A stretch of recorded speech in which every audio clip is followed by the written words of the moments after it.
Că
Tu ești cu adevărat căra Hristos, Fiul lui Dumnezeu celui viu, care a venit în lume să mântuiești pe cei morți, în care cel din tâi sunt eu. Încă cred că acesta este însuși prea curat trupul tău și acesta este însuși cum sângele tău. Deci mă rog ție, miluiește-mă și iartă-mi greșalul meu și de voi cele fără de voi cele cu știință și cu neștiință. Și mă învrednicește fără de o sândă să mă împărtășesc cu prea curatele tale taine, Doamne, spre iertarea păcatelor mele și spre viața de legi. Amin. Și noi tale cele de taine, astăzi, Fiul Dumnezeu, părtași, mă primește. Că nu voi spune din răjmașilor tăi taine, tale să nu tăi dacă ai dat. Și ca tâlharul mărturisind în simțire pomenește-mă, Doamne, că vei veni în împărăția ta. Nu spre judecată sau spre sânge să-mi fie mie împărtășirea prea curatelor tale taine, Doamne, ci spre tămăduirea sufletului și a trupului. Amin. Haideți, pe rând, faceți așa, pe rând frumos, veniți să faceți și mergeți acolo. Hai, Mara, hai, Mara.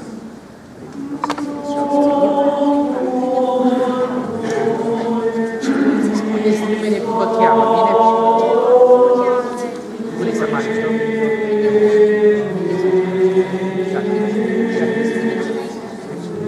Mara, nu? Maia, nu se mai. Să mai.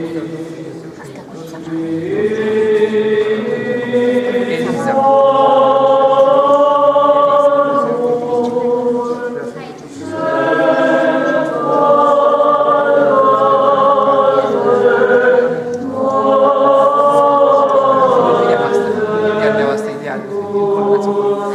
Dar să fie. Mărița mare.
Iar scump sângele Tău spre iertarea păcatelor să-mi fie mie Euharistia aceasta, spre sănătate, spre veselie și spre bucurie.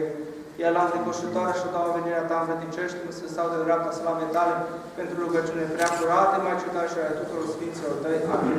Mântuiește, Dumnezeule, poporul Tău și binecuvintează moștenirea Ta. Am văzut lumina cea adevărată, am primit Duhul cel Ceresc, am aflat credința cea adevărată, de despărțire Sfintei Trăimi, în timp în lume, că aceasta ne-a mântuit pe noi. Totdeauna, acum și pururea și în vecii vecilor. Să se umple gurile noastre de lauda Ta, Doamne, ca să lăudăm slava Ta, că ne veni și pe noi am împărtășit cu Sfintele cele fără de moarte, prea cinstitele și de viață, făcătoarele Tale taine. Întărește-ne pe noi în sfințenia Ta, toată ziua să ne învățăm dreptatea Ta. Aleluia, aleluia, aleluia.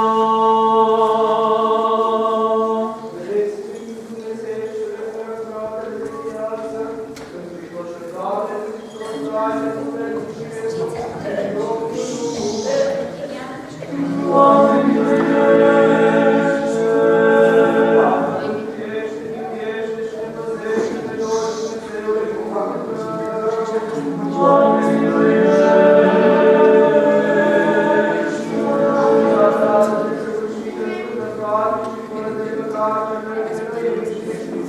și toată viața noastră, Hristos,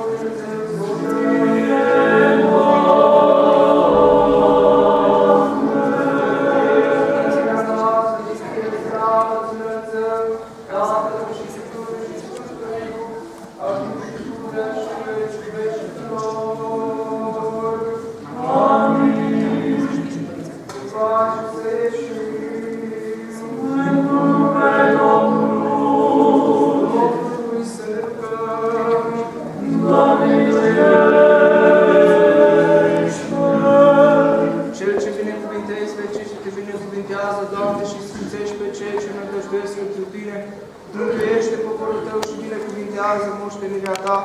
Plinătatea bisericii Tale o păzdește, sfințește pe cei ce iubesc frumusețea casei Tale. Tu pe aceștia îi răsplătește, preamărindu-i cu dumnezeiasca Ta putere și nu ne părăsi pe noi cei ce nădăjduim întru Tine. Pace lumii dăruiește bisericilor Tale, preoților, conducătorilor țării noastre și întregului Tău popor. Că toată darea cea bună, tot dar desăvârșit de sus este, pogorând de la Tine, Părintele Luminilor, și Ție slavă și mulțumire și închinare înălțăm Tatălui și Fiului și Sfântului Duh, acum și pururea și în veci veștilor. Amin. Care este la Tine, iubitorule de oameni? Pentru odihna Ta, Doamne, unde toți sfinții Tăi se odihnesc, odihnește și sufletele robilor Tăi, că Tu singur ești fără de moarte. Slavă Tatălui și Fiului și Sfântului Duh, Tu ești Dumnezeu care Te-ai pogorât la iad și ai deslegat durerile celor ferecați. Însuși și sufletele robilor Tăi le odihnește. Și acum și pururea și în vecii vecilor. Amin.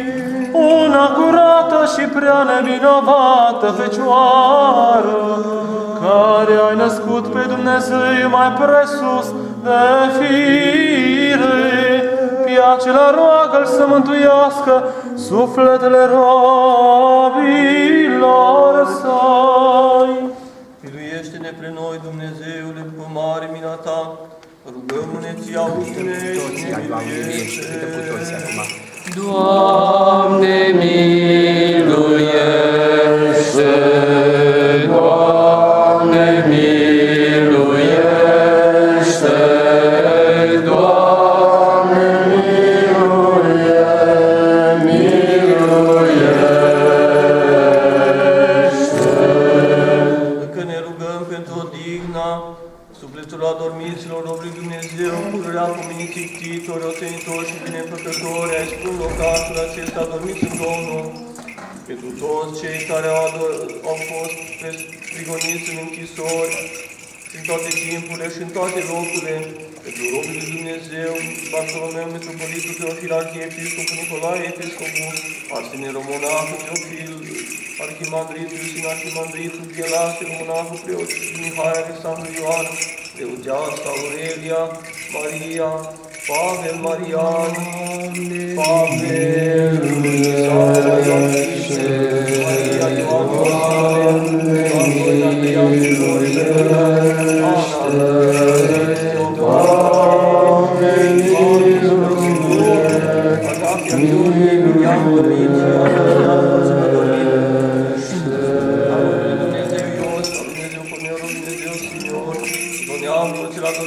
pentru ca să vi se ierte toată greșeala cea de voie și cea fără de voie.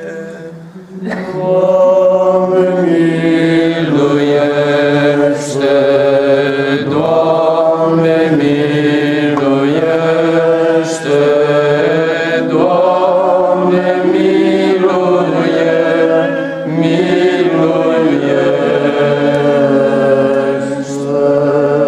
Ca Domnul Dumnezeu să așeze sufletele lor unde drept se odihnesc, mila lui Dumnezeu, împărăția cerurilor și iertarea păcatelor lor, de la Hristos, Împăratul cel fără de moarte și Dumnezeu nostru să le cerem lor odihnă, Domnului să ne rugăm.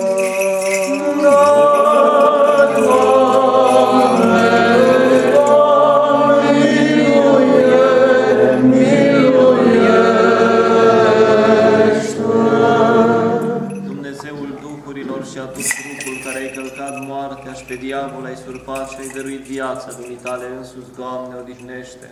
Și sufletele adormiților robilor Tăi care s-au pomenit împreună cu tot neamul lor cel adormit, în loc luminat, în loc cu verdeață, în loc de odihnă, acolo de unde au fugit toată durerea, întristarea și suspinul. Și orice greșeală au săvârșit ei cu cuvântul, cu lucrul sau cu gândul, ca un Dumnezeu bun și iubitor de oameni, iartă-le lor. Dumnezeu să ierte. Că nu este om care să fie viu și să nu greșească, numai Tu singur ești fără de păcat. Dreptatea Ta este dreptate în viață și cuvântul Tău este adevărul. Domnului să ne rugăm. Doamne, miluiește! Că Tu ești învierea și viața și odihna, dormiți pomeniți tot neamul lor, Hristoase, Dumnezeul nostru, Iosif Cornel și toți care s-au pomenit. Ție slavă să înălțăm împreună celui fără de Părinte și Preasfântului și bunul și de viață Făcătorul Tău Duh, acum și pururea și în vecii vecilor. Stăpâne mult milostive, Doamne Iisuse Hristoase, Dumnezeu nostru, care dați Sfinților Tăi ucenici și apostoli cheia împărăției cerurilor, iar după Sfânta Învierea Ta cea de-a treia zi, cu harul Tău ai dat puterea de a lega și dezlega păcatele oamenilor. Ca să fie legate și în cer câte de dânsi și pe pământ s-au legat, tot așa să fie dezlegate și în cer câte de dânsi și pe pământ s-au dezlegat. Cel ce prin nespusa Ta iubire de oameni ai învrednicit și pe noi smerite și nevrednici și robii Tăi, să fim moștenitori aceleași pe sfânt dar și har. Ca și noi de asemenea să legăm, să dezlegăm cele ce se întâmplă într poporul Tău. Însuți, prea bunele Împărate, primine smeritul și nevrednicul Tău slujitor, iartă robilor Tăi aceștia pomeniți orice au greșit în această viață. Dumnezeu să ierte. Și iartă-le toate câte au păcătuit cu cuvântul, cu fapta, cu gândul, dezlegându-i de toată legătura pusă asupra lor în orice chip, cu care ei însuși din mânie pe sine s-au legat, sau de la arhiereu, preot, sau de la altcineva au suferit o alunecare ca aceasta, din invidia și lucrarea diavolului. Binevoiește prea multule și mult îndurate, ca sufletele lor să se așeze cu sfinții, care din veac au bine plăcuție, iar trupul să se dea firii cele zidite de Tine, că binecuvântat și preaslăvit ești în vecii vecilor. Amin. Slavă Ție, Hristoase, Dumnezeule, nădejdea noastră, slavă Ție! Slava Tatălui și Fiului și Sfântului Duh și acum și pururea și în vecii vecilor. Amin. Doamne, miluiește, Doamne, miluiește, Doamne, miluiește. Părinte, binecuvintează. Cel ce a înviat din morți, Hristos, adevăratul Dumnezeu nostru, pentru rugăciunile prea curate Maicii sale, cu rugăciunile Sfinților, Măriților și tuturor lăudaților apostoli, pentru rugăciunile Sfântului și Dreptului Lasă, cel a patra zi înviat, și pentru rugăciunile tuturor Sfinților Săi. Sufletele adormiților, robilor Săi, în corturile drepților să-i așeze, Sfântului Avram să-i odihnească, cu drepții să-i numere, să-i trăiască ca un bun și de oameni iubitori. Pentru fericită adormire veșnică, odihnă de Doamne sufletelor, adormiților robilor Tăi ce s-au pomenit și le fă lor veșnică pomenire. Veșnică pomenire, veșnică pomenire, veșnică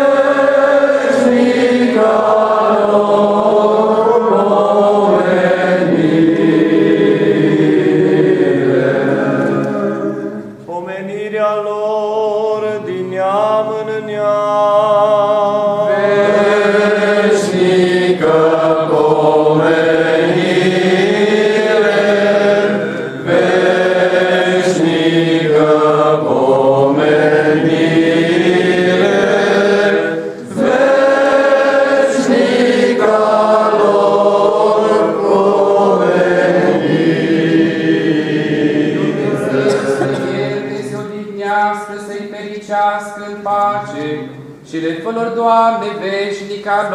pomenire, Hristos a înviat din morți, cu moartea pe moarte călcând, și celor din morminte viață dăruindu-le, Hristos a înviat din morți, cu moartea pe moarte călcând, și celor din morminte viață dăruindu-le, Hristos a înviat din morți, cu moartea pe moarte călcând, și celor din morminte viață dăruindu-le. Fie numele Domnului binecuvântat de acum și până în veac. Fie numele Domnului binecuvântat de acum și până în veac. Fie numele Domnului binecuvântat de acum și până în veac. De acum și până în veac. Domnului să ne rugăm. Doamne, miluiește! Binecuvântarea Domnului să vină peste voi toți cu al său har, cu a sa iubire de oameni, totdeauna acum și pururea și în vecii vecilor. Amin. Slavă ție, Hristoase, Dumnezeule, nădejdea noastră, slavă ție! Slavă Tatălui și Fiului și Sfântului Duh, și acum și pururea și în vecii vecilor. Amin. Doamne miluiește, Doamne miluiește, Doamne miluiește, Părinte binecuvintează. Hristos, adevărat Dumnezeul nostru, pentru rugăciunile preacurate Maicii sale, ale Sfinților Apostoli, ale cetre Sfinți Părinții noștri Ioan de Aur, Arhiepiscopul Constantinopolului, ale Sfinte Preacuvioase Maicii Paraschiva Milostiva, Sfântul Mina, făcătorul de minuni pe care pomenim astăzi, și toți Sfinții Români, rau bisericii noastre, ale Sfinților care se pomenesc, preocupând și pomeniți Victor, Ștefanida, Valerian, Vichentie, Teodor, Maxim, Ștefa și Martirie, Dragonas, Martir și Milostiv, Bartolomeu, Nicodie cel Tădreu, Time, Nistor, Neofit, Uroșița, Milița Maxi și Blanco pe care pomenim astăzi, cu folosințele Sfânt pentru puterea ale tuturor Sfinților, să-i miluiască, să ne mântuiască pe noi, ca un bun și de oameni iubitori. Pentru rugăciunile Sfinților Părinților noștri, Doamne, Iisuse Hristoase, Dumnezeul nostru, miluiește și mântuiește pe noi.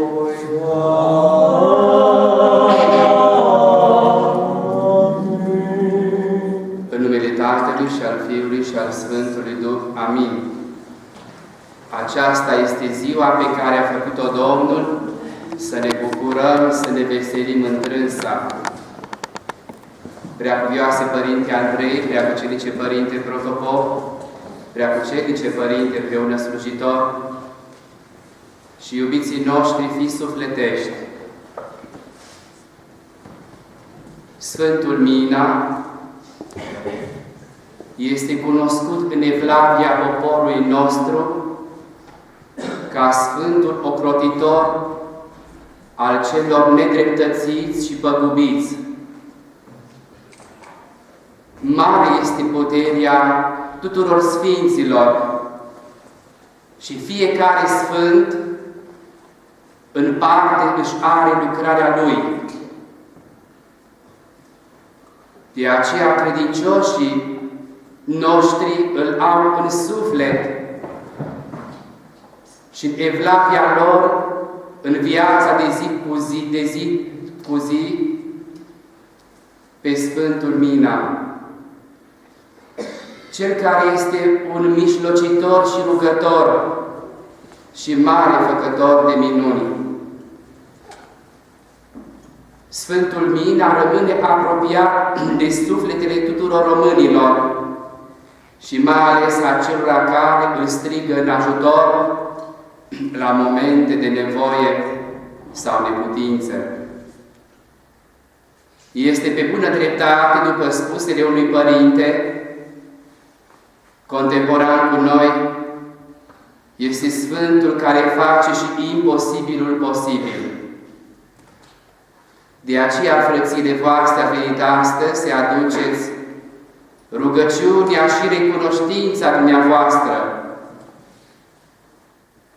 pentru darurile pe care Dumnezeu le-a revărsat cu belșugare prin mijlocirea și lucrarea Sfântului Mina în familia dumneavoastră și celor dragi pe care îi purtați în suflet și rugăciunile dumneavoastră. Ca bucuria de astăzi să fie deplină, îl avem în mijlocul nostru pe Părintele, Preacuviosul Părinte Andrei. Noi așa îl ținem și așa îl numim.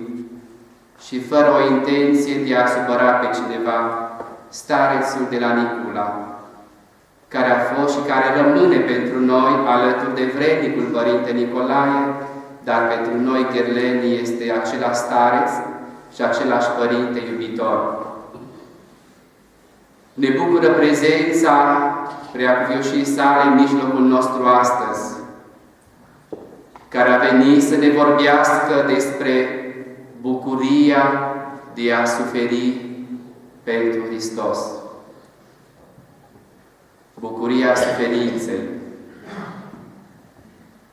Și sigur că această bucurie este plinită și prin prezența în mijlocul nostru a Părintelui Paul Isip, protopopul de Gherla, alături de Părintele Arghit de la Parohia Sip, au ales ca să fie împreună cu noi la acest ceas de sărbătoare și de bucurie.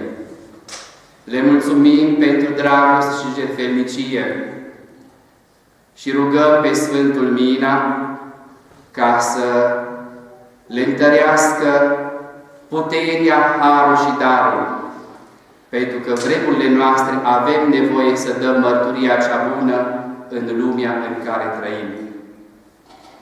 Așadar, cu inimile deschise, ne vom desfăta duhovnicește, ascultând cuvântul de folos al Părintelui Andrei.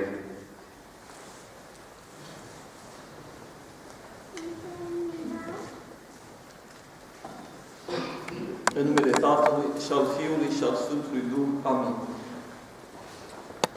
Prea iubite și prea cucernice Părinte Protopop Paul, prea iubite Părinte Paroh Petru, iubite Părinte Achimdim și iubiți credincioși, bucuria și lumina care ne-a dat Dumnezeu astăzi, această Sfântă Liturghie, este mare. Este o bucurie pe care ne-a dat-o Dumnezeu și care ne-o dă Domnul Hristos, Fiul lui Dumnezeu, aici în biserică și care o mulțim mereu, pe care o trăim mereu și o mulțim mereu. Bucuria, pacea și toate darurile Duhului Sfânt pe care le dă Hristos aici în biserica sa.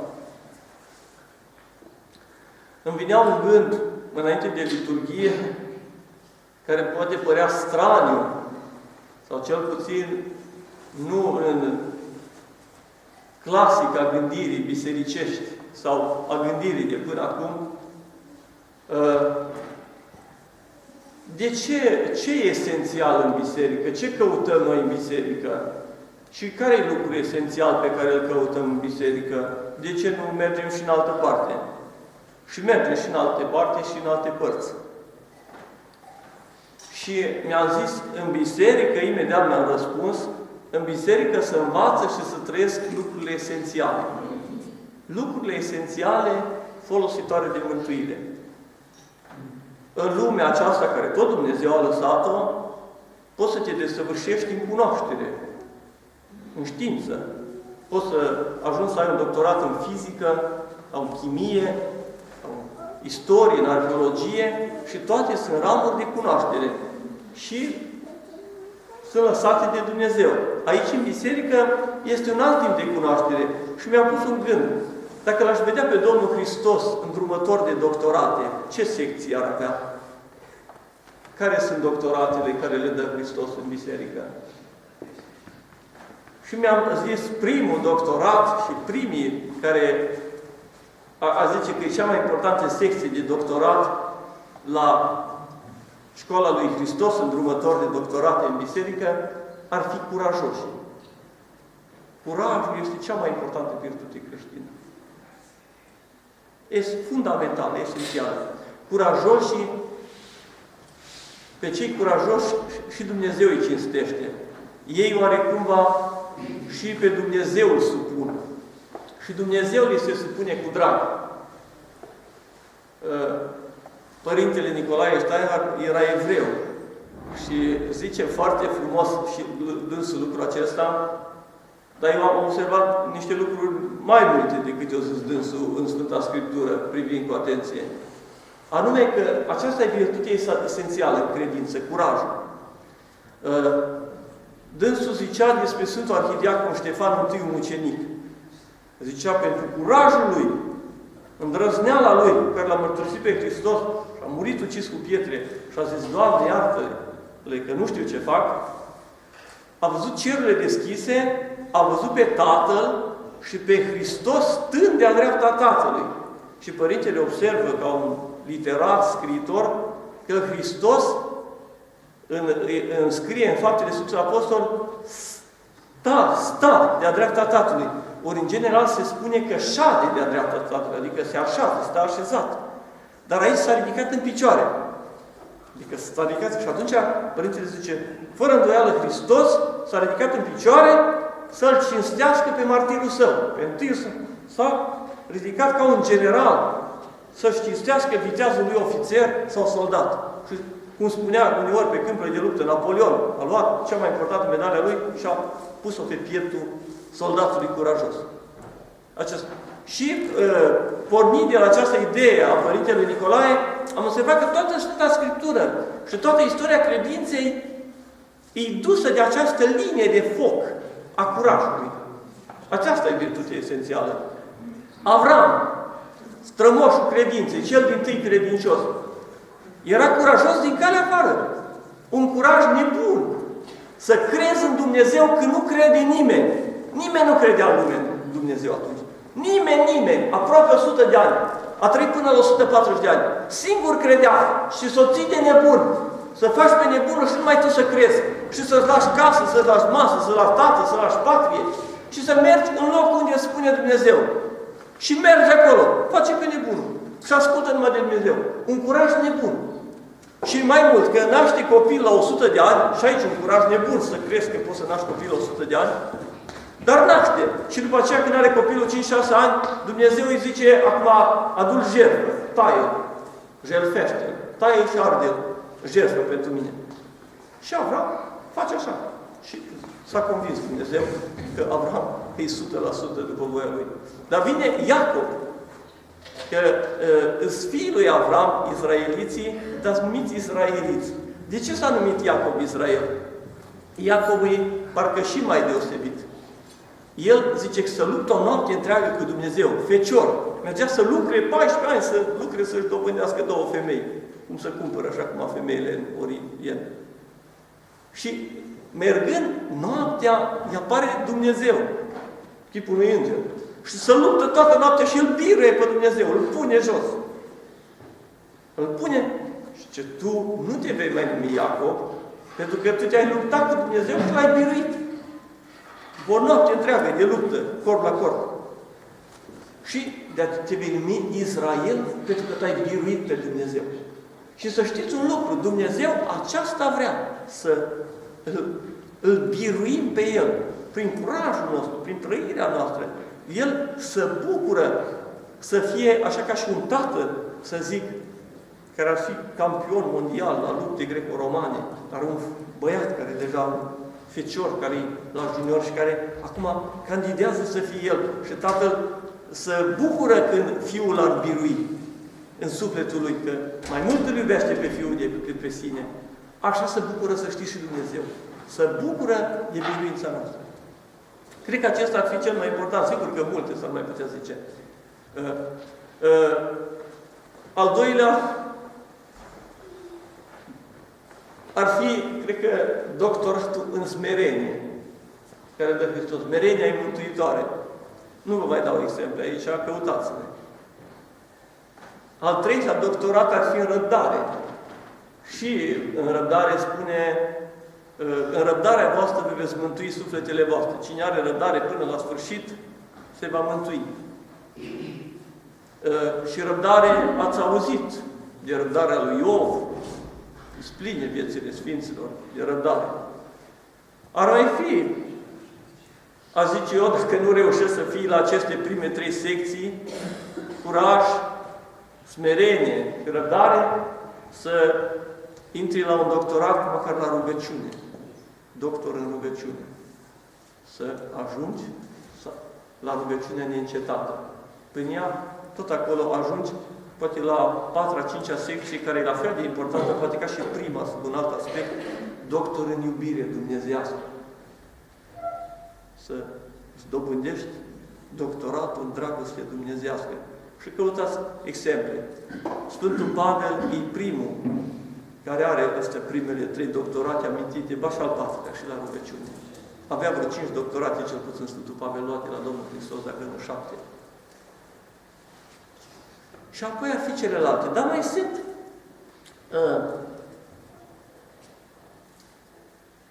observând în viețile apostolilor, în viețile prorocilor și în viețile sfinților. Zice la un moment dat, doctori fără de arginți, doctor făcător de minuni. Și aceasta e o harismă. Să ai doctorat în a face minuni. Doctor în milostenie. Apoi, dar mai este încă o categorie. Ce? Doctor purtători de chinuri. Purtători de chinuri mucenici. Ei, Sfântul Mucenic Mina, care îl sărbătorim astăzi și îl prăznuim astăzi, se încadrează fără îndoială la prima categorie. A fost curajos și răbdător din calea afară și rugător. Dar aș putea să-l încadrăm și la această, poate care e a 7-a secție, zice, la purtătorii de chinuri. A purtat niște chinuri îngrozitoare, deci n-a fost chinuit o zi, două. El a mers, ca un moment dat, ca și ofițer, s-a revoltat împotriva societății în care trăia. Societatea asta coruptă, care parcă este și astăzi. Sau a fost ieri, va fi mâine. Era și atunci o societate coruptă care l-a nemulțumit. Și s-a supărat. Și a ieșit din lume, să spune, a ieșit din societate, s-a dus undeva acolo, pe marginea orașului, într-o pădure. S-a pus pe poș, pe rugăciune. A stat vreo 2-3 ani. Zice, și s-a curățit el pe el, sufletește, și s-a întărit în credință, s-a întărit în forță spirituală, duhovnicească. Pentru că, să știți un lucru, a fi creștin, aceasta înseamnă a fi sportiv de performanță. Teoretic poți să știi și ce din tribune, știu teoretic tot ce se întâmplă acolo în sală de sport sau pe teren. Dar n-au forța ca să pună în practică, că n-au antrenament. Aceasta e viața creștină. Antrenamentul ca să poți pune în practică ceea ce poți să știi la un moment dat. Ei, Sfântul Mina a făcut așa. S-a dus acolo și s-a pregătit în munte ca și un mare campion până să apară în ring. Numai el știe câte mii și poate sute de mii de ore de antrenament greu face. Și atunci a venit în fața societății și a spus, începând de la cei mai mici la cei mai mari, care e adevărul. Și adevărul spune proverbul că merge cu capul spart. Dar să știți un lucru, da, într-adevăr că aici, în lumea aceasta, are capul spart fizic. Că toți sar ca să-i spargă capul adevărului, toți. Și așa și pe Sfântul Mina, au sărit toți să-i spargă capul, că a spus adevărul.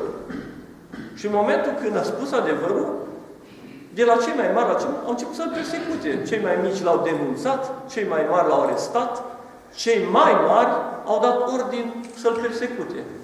Și au început să-l tortureze, să-l chinuie. Niște torturi incredibile. Să știți, a fost tras pe jos, legat de coada calului. Tras pe jos, vă închipuiți, corpul lui, ce a mai rămas din el. Zice, după aceea, când era corpul tot sânge, tot era bătut cu ciulii, în pus, spini. Și așa mai departe. Și până la urmă și așa a dat sufletul. Dar el a rămas ca un biruitor. A biruit și are și acum putere să învie morți. Și să învie morți nu oricum.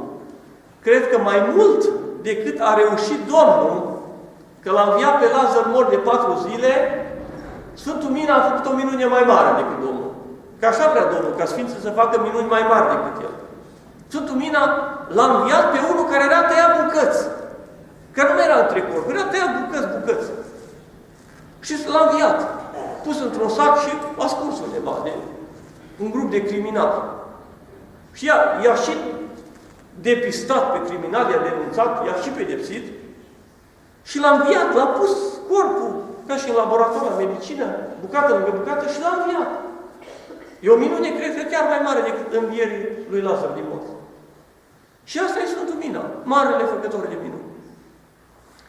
Dar, dragii mei, să știți că multe lucruri, deci toate acestea se datorează credinței lui, curajului lui, iubirii lui de Dumnezeu, răbdării lui, rugăciunii lui neîncetate.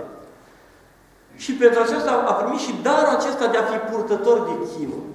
Și am vrut, asta i-am spus și părintele la telefon, când m-a chemat, să vorbesc puțin, să abordez o latură de care poate să vorbește mai puțin în viețile mucenici. Și anume suferința. Suferința care a suferit-o și Sfântul Mina. Suferința, să știți că este aici pe pământ o taină, o realitate, în primul rând, este o realitate cu care toți ne întâlnim, este o taină, pentru că niciodată nu-i pătrundem sensul 100% și taina ei, este o taină și în același timp este o problemă. Nu putem scăpa de ea, vrând nevrând. Ne naștem între aceste două axiome, plăcere, durere. Așa e omul pe pământ. Și ultima durere este moartea. Deci există această barieră în care trăim noi pe pământ. Suferința. Și atunci mi-am pus niște probleme despre suferință. Și dacă am analizat, am descoperit cel puțin 6 categorii sau 6 grupe de tipuri de suferință care pot fi pe pământ. Și care dintre ele sunt mântuitoare? La ele, sigur, se cadrează zeci dacă am stat să analizăm. Și există, și la fiecare vom reuși ca să ne găsim, să ne regăsim sufletește și să vedem ce-i de folos sufletul nostru. Primele două categorii sunt anume suferința pentru păcatele tale și pentru păcatele noastre. Suferim pentru păcatele noastre. Ați auzit? Omul suferă pentru păcatele lui. A făcut multe rele în viață, nu s-a rugat, n-a postit, a nedreptățit, a băut, a furat, a preacurvit, a făcut toate relele și la un moment dat l-a ajung bolile. Sau poate îl prinde și o închisoare. Și suferă. Și uneori suferințele sunt groaznice, să știți. Oamenii mari păcătoși au suferințe groaznice. Irod, cel mare, care a făcut toate nedegiile și nedreptățile pentru a-și apăra tronul pe care l-a luat prin uzurpare, a omorât numai puțin de 3 copii ai lui și 2 soții. Ei, Irod acesta care a vrut să-L omoare și pe Domnul Hristos, dar n-a reușit, că n-a îngăduit Tatăl, a murit în chinuri groaznice. O boală cumplită, cum ar fi hidropica, îl mânca viermii de viu. Și i-au putrezit toate părțile corpului, începând cu organele genetice. Ceva groaznic și mirosea de nu mai putea nimeni să stea în apropierea lui. Asta a fost un timp pentru păcatele lui. Este o altă suferință pentru păcatele altora, păcatele părinților sau moșilor sau strămoșilor. Vedeți? Te trezesc cu un copil malformat, o paralizat, grele suferințe, care le suferă nu pentru păcatele lui, ci pentru păcatele părinților lui, sau păcatele bunicilor lui, sau străbunicilor lui.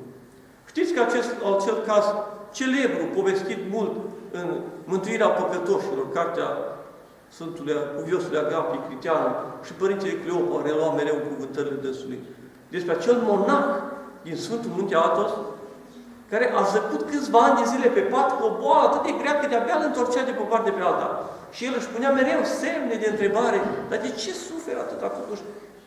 Eu mi-am ținut călugăria, mi-am ținut rugăciunea, că nu mi-am călcat legământul, am trăit desăvârșit. De ce sufer? Până când, presfârșit, acum era, nu mai putea suferi, să arată un sfânt arhanghel sau înger și îi spune, suferi pentru rudele tale care sunt iad. Pentru că zice, un călugăr sau un creștin bun mântuie până 100 de persoane în jurul lui, chiar dacă nu-i preot. Mântuie prin trăirea lui. Și zice, tu suferi pentru cei care au murit necredincioși și mari păcătoși și sunt în iad. Tu suferi pentru ei ca și ei să fie scoși din iad. Și el și-a luat crucea. Sigur că la început i-a spus, zice, mai e un an de suferit.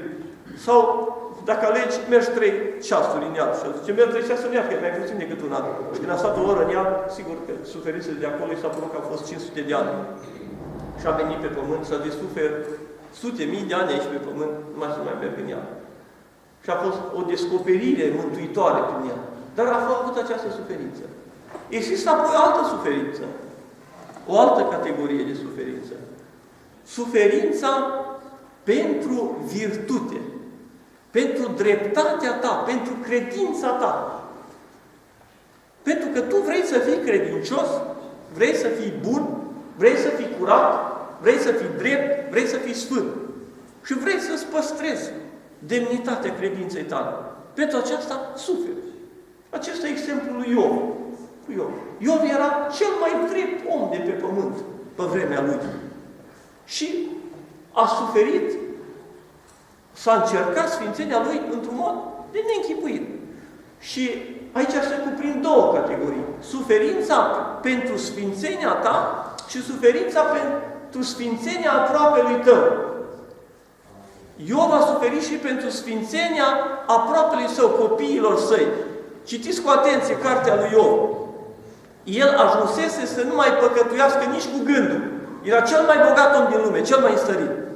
Dar era ca un tată pentru toată lumea, cât ajuta. Și ajunsese la o stare de rugăciune, de duhovnicie, că nu păcătuia nici cu gândul. Dar spune că în toată seara aducea rugăciuni și jertfe pentru păcatele făcute de copiii lui cu gândul. Să gândea că poate copiii mei vor fi greșit cu gândul. Și a asumat păcatele copiilor lui făcute cu gândul. 11 copii, cei mai deosebiți copii. Și a suferit. Și care a fost suferința? Grea a fost, să știți, la cererea Satanei în fața lui Dumnezeu. A pierdut tot ce a avut, toată bogăția. Era cel mai bogat. A rămas singur, calic, se spune. După aceea, a doua lovitură, i-au murit toți copiii. Într-o clipă. Erau la o sărbare la ziua fratelui mai mare, a fost cu tremur, a căzut casă pe ei. Au murit toți. Vă dați seama, aceasta deja era o lovitură greu de dus. Îți moară 11 copii toți odată. După ce ai pierdut tot, ai rămas, ce gol am ieșit din pântecele maicii mele, gol voi pleca, fie numele Domnului binecuvântat. Dar nici aceasta n-a fost de ajuns. Zice, a primit a treia lovitură, boală fizică și nu orice boală, lepră neagră.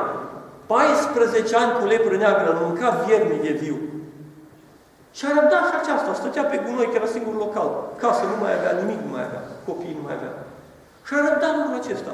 Suferință pentru credința lui, sfințenia lui, dreptatea lui și pentru copiilor lui.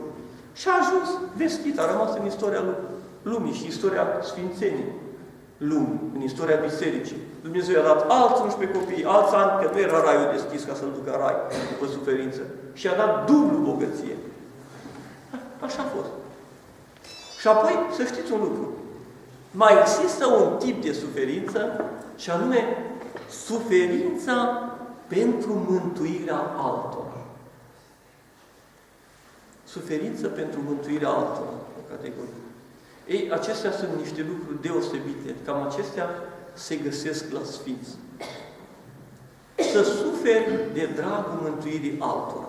Să-ți asumi, să fii purtător de chinuri pentru mântuirea altora. Să știți, așa a fost Sfântul Nectarie, prăznuit al altăieri. Copilul acesta curat, sfânt, din pântecele mamei lui, orfan de la 9 ani, a avut 2 învățători în viața lui, 2 mângâieri. Frica de Dumnezeu, că era frică de Dumnezeu de copil să facă ceva, ceea ce nu ar fi trebuit făcut, și lacrimile. Atât. Lacrimile a fost sigura mama lui. Și a mers în Constantinopol, în Istanbulul de astăzi.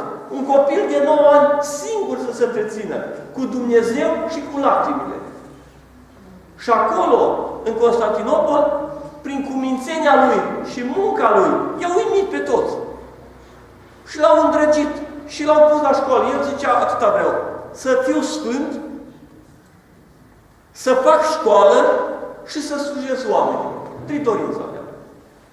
Și Dumnezeu i le-a împlinit, oamenii le-au împlinit.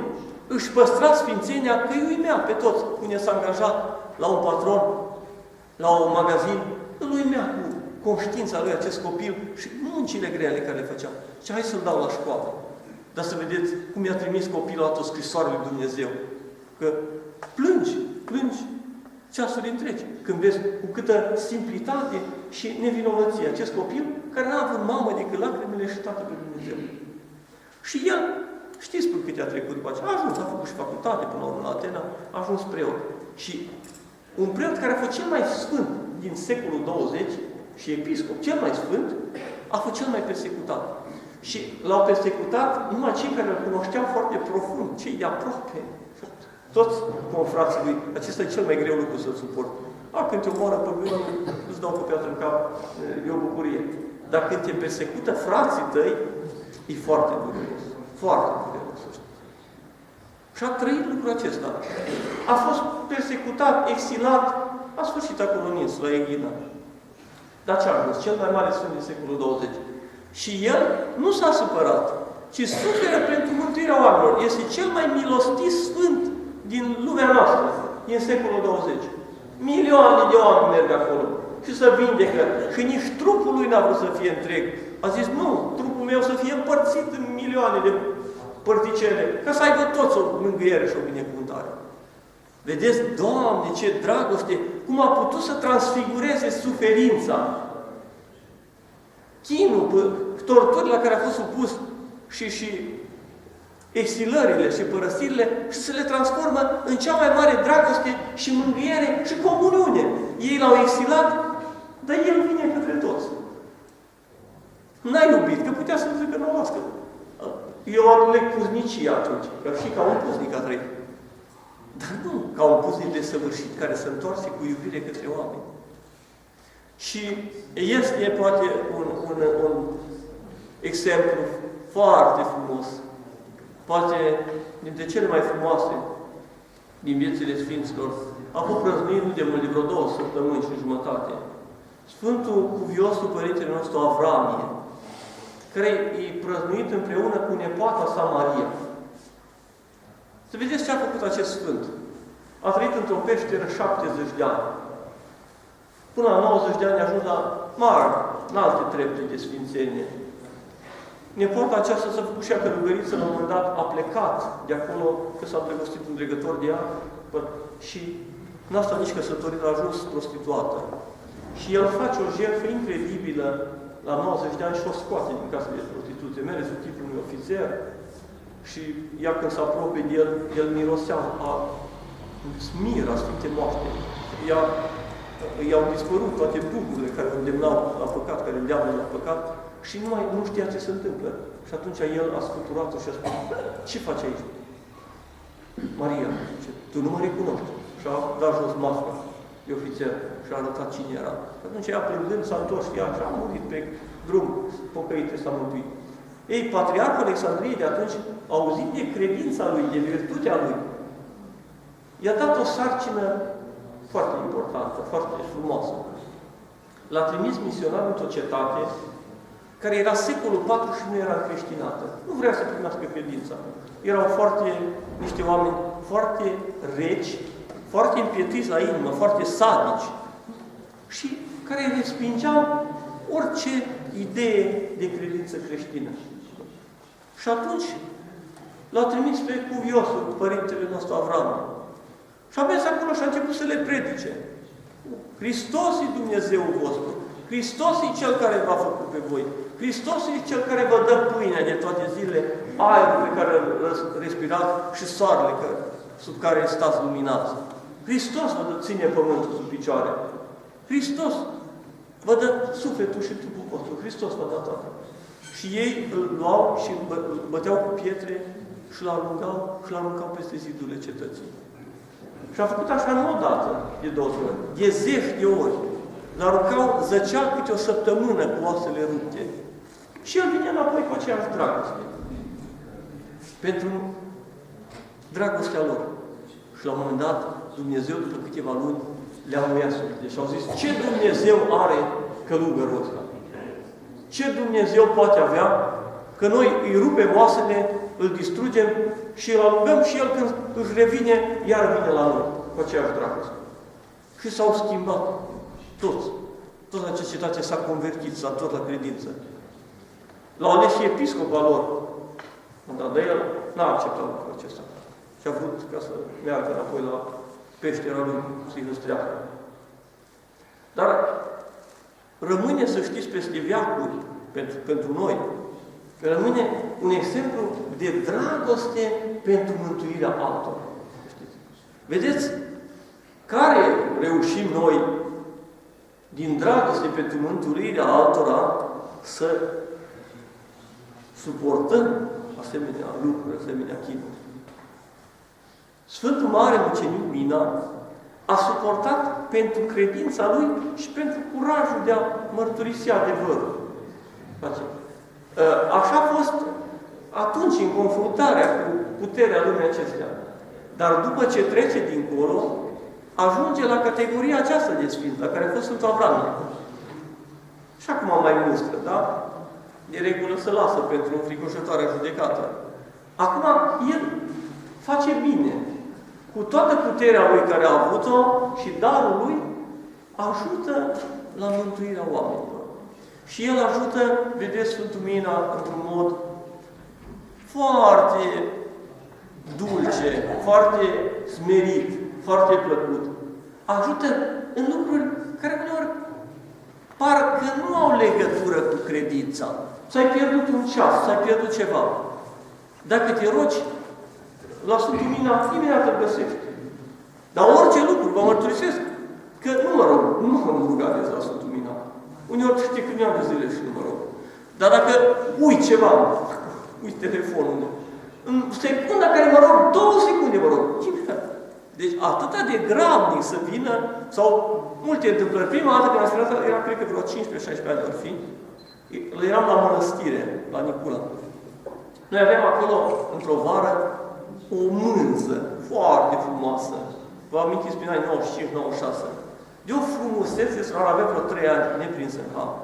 Și la un moment dat era desfătarea și delectarea vizitatorului care venea la mănăstire, că își intra cu nasul prin plasele și prin sacoșele credincioșilor.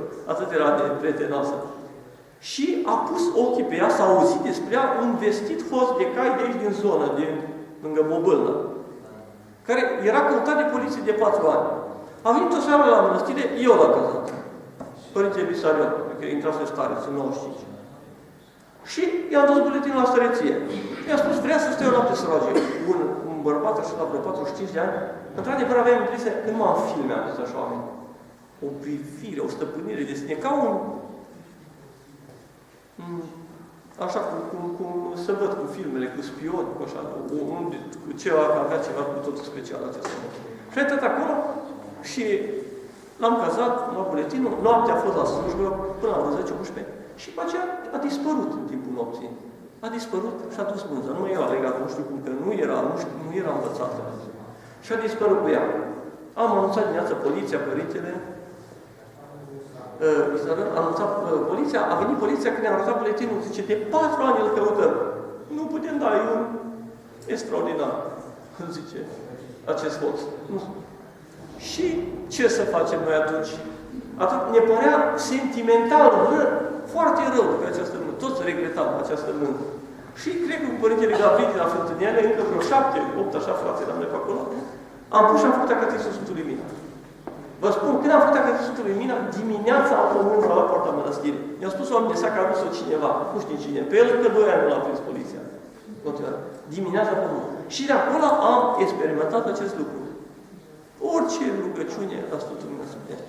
Ei, sunt lucruri simple, dar să știți că viața noastră aici pe pământ e făcută din lucruri simple, banale, așa lucruri care chiar dacă îți pierzi un telefon sau un ceas pentru un om de rând, de multe ori e o durere, e un necaz.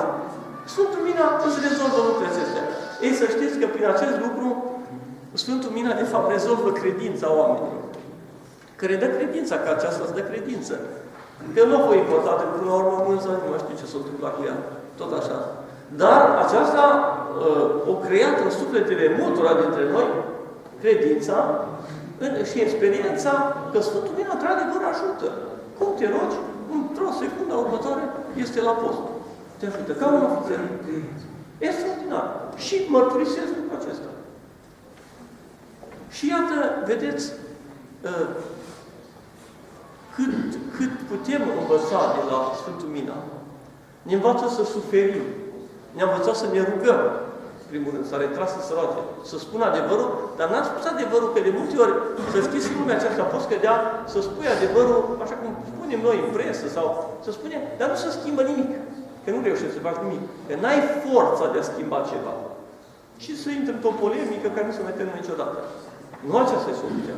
Soluția e când vezi și vrei să faci ceva, să te retragi. Te retragi și acolo când te întingi pe tine, egoismul tău și patimile tale și dobândești darul Duhului Sfânt, încât moartea se transformă în dor și bucurie, în dor și dragoste. Asta e moartea. Și asta trebuie să fie pentru creștinii noi. Dor de dragoste, că deja dorul de moarte e dor de Dumnezeu. Când se transformă, atunci poți ieși să mărturisești. Cu orice risc să mărturisești, că atunci, de fapt, așa zisul risc e cea mai mare bucurie. Atunci și mărturisești.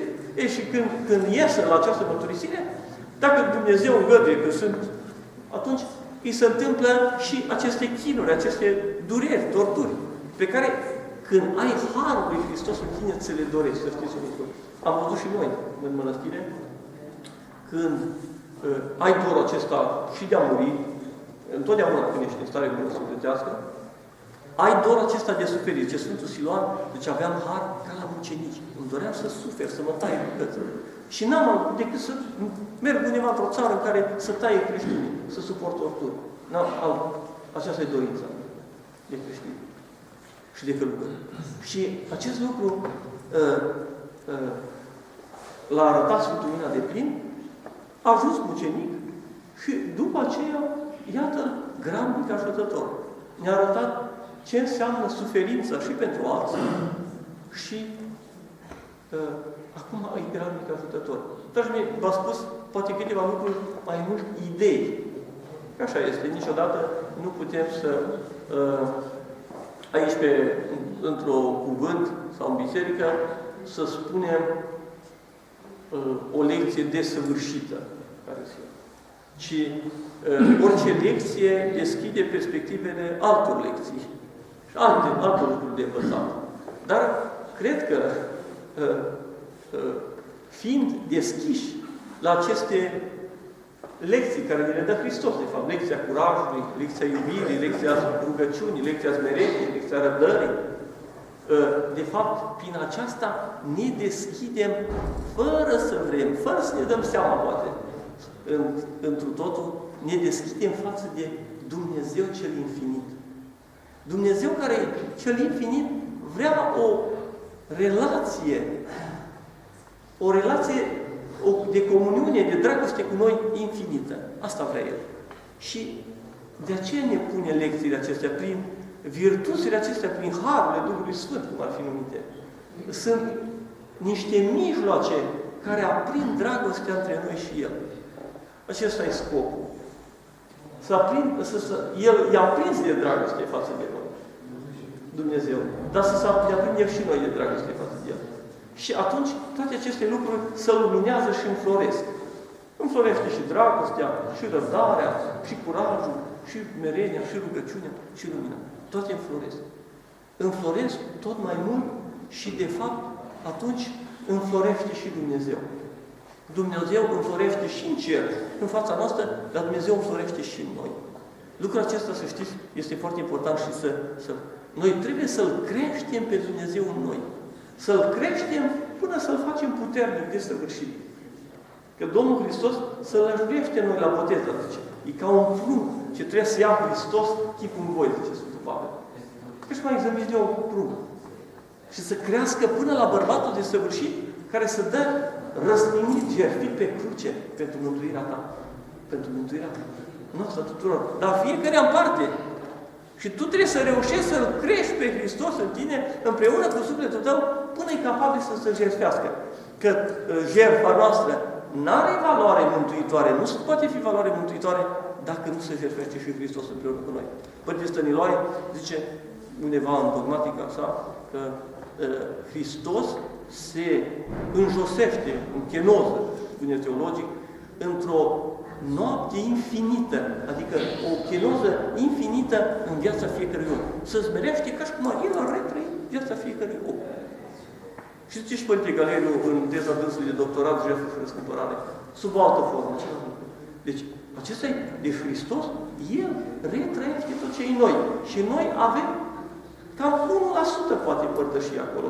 Deci, pasul acela care trebuie neapărat să-l facem. 99 restul îi face Dumnezeu, în toată clipa. Dar acest pas, care e atât de important și să găsești calea, unde să-l faci și când să-l faci și să dai mâna cu Dumnezeu, și când ai dat mâna cu Dumnezeu, să se deschidă 7 canale de lumină, care le-au închis cele 7 virtuți, și prin ele să intre Dumnezeu și tu să intri în Dumnezeu și Dumnezeu să intre în tine și așa să înceapă să trăiască Dumnezeu în tine și nu Dumnezeu singur, ci Dumnezeu împreună cu tine. Acesta e, să știți, aceasta e viața în Hristos. Aceasta e viața. Acum, noi, în zilele noastre, învățăm teologic și mulți sfinți teologi o explică. Poate Sfântul Mina n-a știut lucrul acesta teologic să le explice, dar el a trăit la maxim. L-a trăit la maxim și trăind la maxim, vedeți, a ajuns ce a ajuns. Pentru că, să știți, și acesta e un rost al nostru. Când murim, să nu murim. Dacă mori într-un Domnul, să se cântă Hristos a înviat pe veșnicie. Și să revarsă ca o bucurie. Adică, de fapt, omul moare, dar el trebuie să vină înapoi spre pământ ca o binecuvântare. Știți cum e omul? Ca și apa. Apa face un circuit, dar nu dispare. Când se încălzește tare, se transformă în vapor, se evaporă, se ridică, se fac nori. Dar își păstrează structura moleculară, chimică. Și vine înapoi, iarăși pe pământ sub formă de ploaie. Asta e și omul. El, când se înfierbântă de iubirea lui Dumnezeu, se evaporă, pleacă din lumea aceasta. De iubirea lui Dumnezeu ar trebui să murim, să știți. Când se... el trebuie să vină înapoi ca o ploaie de har, ca o ploaie de lumină, de binecuvântare. Ăsta e rostul. Și dacă înțelegeți lucrurile acestea și să știți, nu o să ne mai tăpânge, că tot ne văităm, că noi nu ne mântuim, că așa, lucrurile astea, care e o meschinărie a gândirii noastre, că nu gândim gândul lui Dumnezeu. Și atunci nici nu trăim. Dumnezeu, să știți, așa ne-a făcut. Ăsta e adevărul. Ne-a făcut, așa cum e apa, în circuit, să ne evaporăm din dragostea Lui și să venim înapoi pe acest pământ ca o ploaie de binecuvântare. Asta e rostul. Și asta trebuie să-l trăim sus și tare și să-l mărturisim. Și Sfântul Mina și la lucrul acesta ne îndeamnă. Eu vă doresc ca fiecare dintre dumneavoastră să vă faceți prietenul sfânt. Să vă faceți prietenul sfânt și dacă vă faceți prietenul sfânt și înțelegeți taina vieții lui, să mergeți pe urmele lui. Să mergeți pe urmele lui și dacă mergi pe urmele unui sfânt, atunci nu mai are cine să te învețe. Cum spune Domnul, nu-i nevoie nimeni să te învețe, că tu însuți le știi toate în Duhul Sfânt și în lumina lui Dumnezeu care este în sufletul tău și care se descoperă în tine. Amin.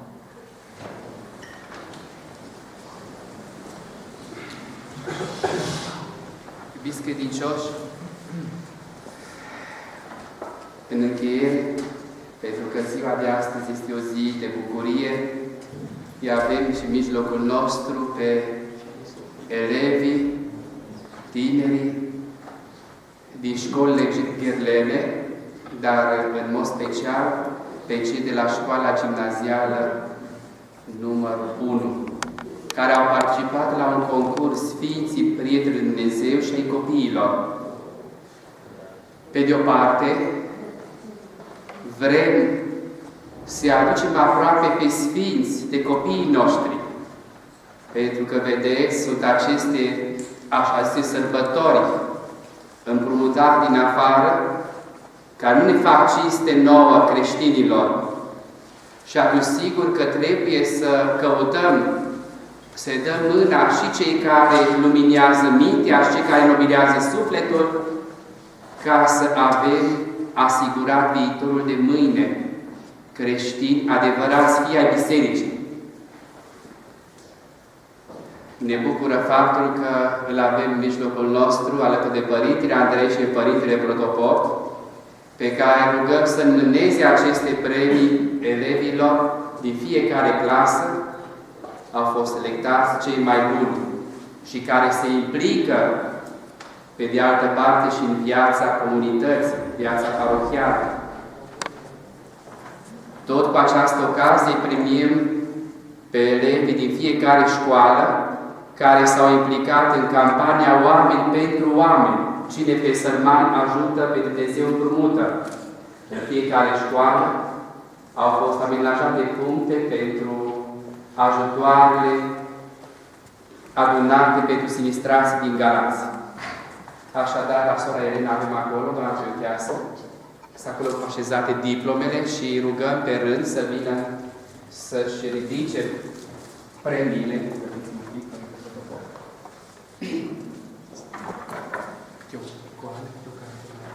Mai întâi, îi luăm pe cei care s-au implicat în campania Oameni pentru Oameni. Elevul Cătinian Paul, din clasa 10 de la Liceul Tehnologic din Gherla, primește, și Paul este și unul dintre cei mai apropiați și implicați în comunitatea noastră. Criste Oana, din clasa 9 de la Liceul Ana Ipătescu. Așa, mulțumim pentru implicare. Dacă avem din clasa 10 de la Liceul Ana Petru Maior pe cineva și de la școala gimnazială, da, așa, clasa 10 a 11, bine, și o fi ca parohie noastră foarte activă de alte Părinte Protopop. Și avem, în ultimul rând, pe Iosif Radu din clasa 8-a, care reprezintă școala numărul 1. El a mers și a Olimpiat de religie pe județ. Succes! Așa. Și acum mai avem pe tinerii elevi. Sfiția voastră, vă rugăm frumos, continuare noi cântăm data. Elevei Fechete Daria. Așa, Daria. Așa, Daria. Elevei Hanganu Teodora. Teodora, nu avem? Hai, Daria și ea, pentru ea. Te rog frumos, da? Elevului Macavei Raul. Raul Macavei. Doamne știți. Elevului Dobocan Darius. Așa. elevului Hodorian Gabriel, elevei Blejan Alexandra, elevei Mișca Diana, elevei Bana Andreea,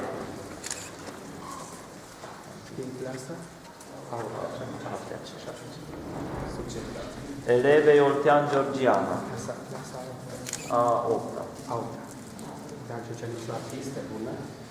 elevei Rusu Denisa, elevei Ban Corina, elevei Coroian Alexandra,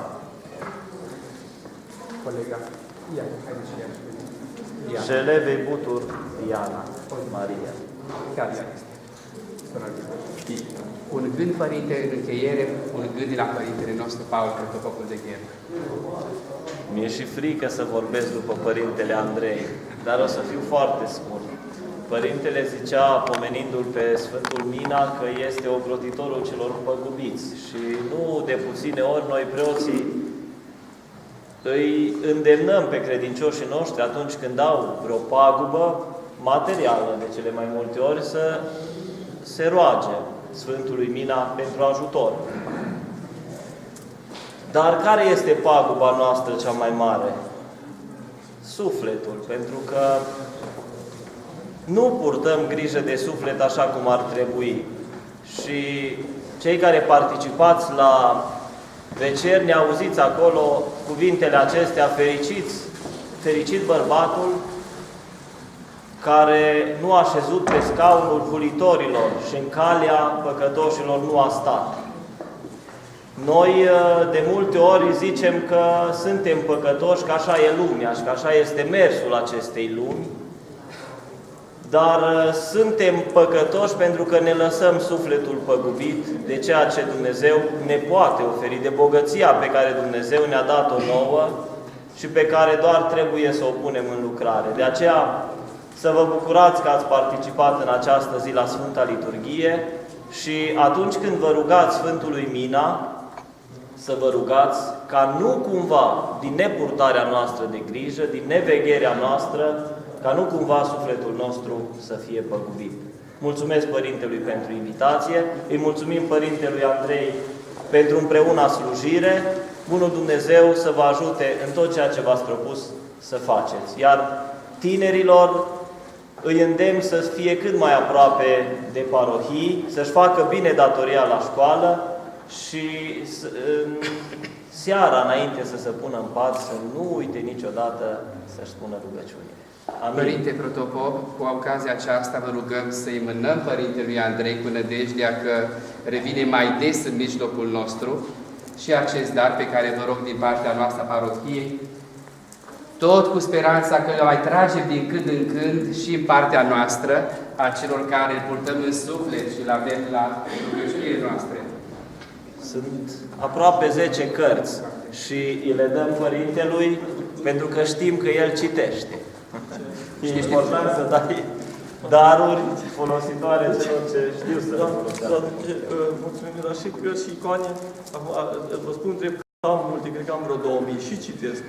Dar zic că dacă îmi dă daruri multe, astea îmi slăbesc puterile, știți?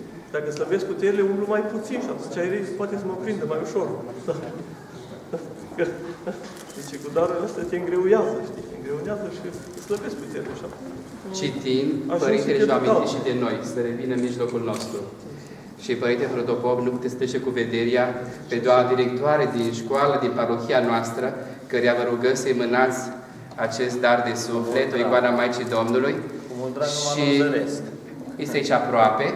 Și sigur, cartea pe care am lăsat-o ieri cu Părintele Arsenie, de la Școala Gimnazială numărul 1, cu nădejdea într-o bună colaborare și pe viitor. Și e foarte important lucrul acesta.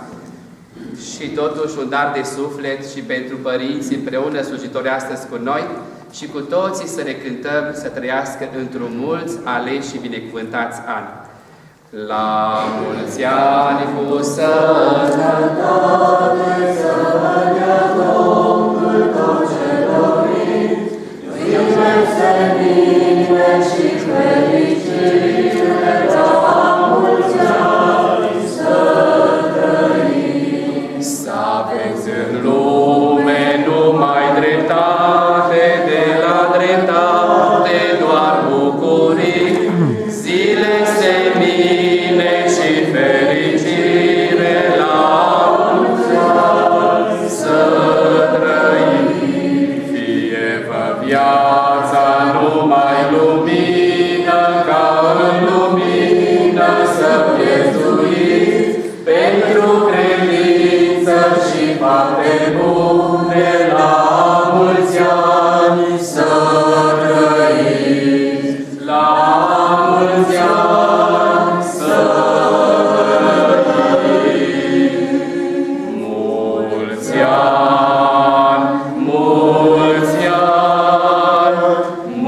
tuturor pentru răbdare și pentru dragoste.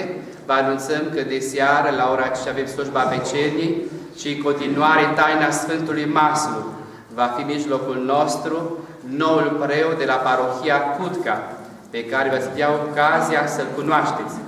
Tot cu această ocazie, părinților, le mulțumiți celor 3 cântăreți care, precum 3 arhangheli, au cântat și ne-au cântat astăzi la Sfânta și Dumnezeiasca Liturghie.